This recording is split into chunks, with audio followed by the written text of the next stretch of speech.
Do either of you monitor the Gaza Health Ministry? I do not.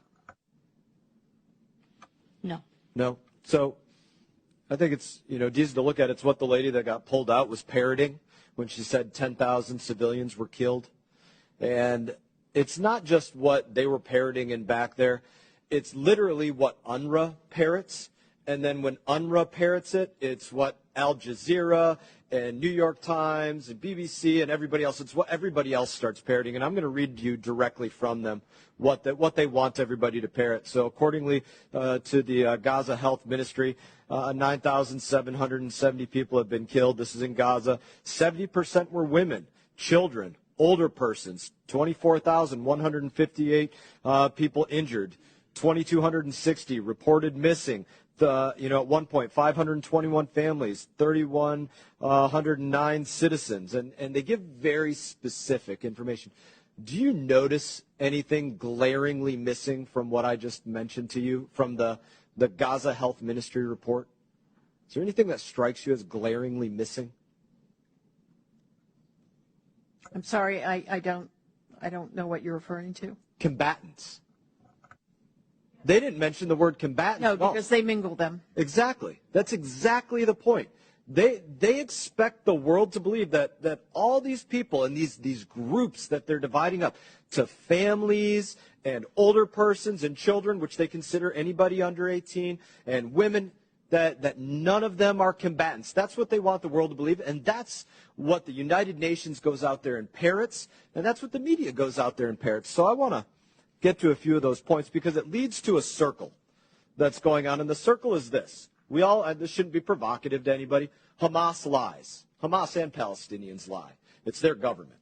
I've had a number of my colleagues that have agreed with me on Twitter that it's their government, even though they tried to censure me on this. But, and then they say they lie, but then they pretend everybody is a victim. And then after they say everybody's a victim, there's anti-Semitic riots and terrorism. And then after that happens, then there's people, members and others, that call for ceasefires in another country and things like this. So I want to ask a few questions on that. Are all combatants men in this war?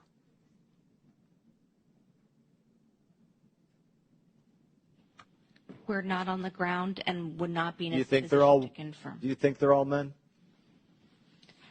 You're in DOD, you monitored Iraq and Afghanistan. Are all combatants men? Generally speaking, all combatants are not men. Thank you. Are they all over the age of 18?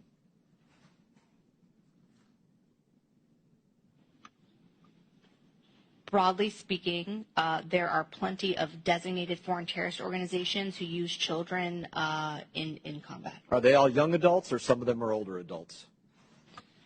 Congressman, I'm not a lawyer. Okay. Are they all in Gaza? Are all combatants Hamas? No. Are they only individuals that wear black hoods and green headbands? Hamas, just like any terrorist organization, Not just Hamas. Other organizations like Palestinian Islamic Jihad also, I'm sure, don't only parade in the streets in identifiable uniforms. That's right, and it's not just Hamas, like you just mentioned. Now, when I brought this up, which I think is very important to bring up, to identify who's innocent and not innocent, of which I absolutely acknowledge there are innocent people there, even though, again, that has been stripped from me from comments from my colleagues. When I brought that up, my colleague up here, who's missing now, probably conveniently, asked me if I was a member of the KKK. And one of my colleagues over here also tried to censure me for distinguishing between innocent and non-civilian and trying to actually look at who is and who isn't. And this is the big problem about that lie.